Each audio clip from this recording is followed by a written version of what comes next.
Well, another dangerous heat dome that's been scorching the West is expanding east. Record-breaking temps are expected in some areas throughout the week.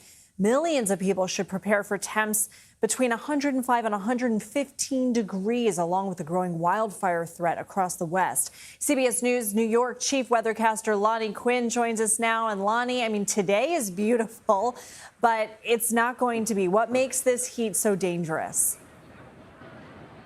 Well, anytime you get into feels like temperatures, because that's really the all-important number here. Let's say, like, for example, here in New York City tomorrow, everything changes. Right now, you're right. It's a beautiful, perfect weather night for a big annual event we have here in New York City where they show movies here on the lawn here in Bryant Park. But starting tomorrow, today we had a high temperature of 84. Tomorrow, you're like 94 degrees. But the humidity goes up, so it's going to take 94. It's going to make it feel like about 102 degrees tomorrow, right where I'm standing. All right, and you betcha, when you get temperatures like 102 degrees, the first thing you worry about are heat-related illnesses, right? Heat stroke is by far the worst, but you can just get overwhelmed by heat to where you become fatigued and you start getting a little dizzy, if that's the case, right? And you've got what's called heat exhaustion. That's the first step up. You go to that next step where it's heat stroke, you've waited too long. If you have heat exhaustion, you've got to get the water into you, because really the biggest concern at that point in time is dehydration. So you get that person, if they're feeling a little dizzy, a little woozy, maybe nauseous, you get them out of the sun, you get them to a cool spot, if you can find one, and you give them water. Lots and lots of water. You got to be drinking water during these heat events, right? If it ends up becoming heat stroke, which we had those examples just last week when we had our big heat wave here in New York City, actually right before the 4th of July. And we unfortunately had some deaths in New Jersey.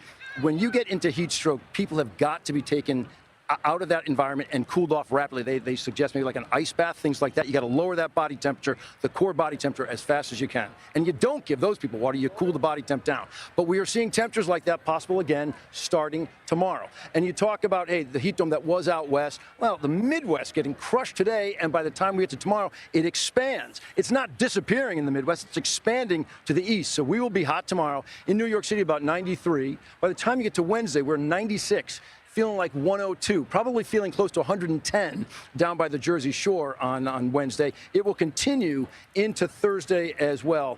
Thursday going to be about 92. However, the difference is, and this is key. Do you remember, Lindsay, one time when I was with you right before the 4th of July, we talked about humidity and how important that was, right? How the dew point really dictates what the air feels like. The humidity is going to go down by the time we get to Thursday. So we will establish a 3-day run of 90-plus temperatures in New York City. That will be our second heat wave of the season. It's just not going to feel as bad come Thursday. So Tuesday, Wednesday, those are problematic days. We have excessive heat warnings in place. We have heat alerts in place. You just got to be careful if you're outside, especially if you are exerting yourself. You might want to, keep that to the bare minimum for your day tomorrow and into Wednesday as well for here in the Northeast. But again, like I said, it's not loosening its grip on the Midwest as well. Lonnie Quinn, such important information. We appreciate you as always. Thank you.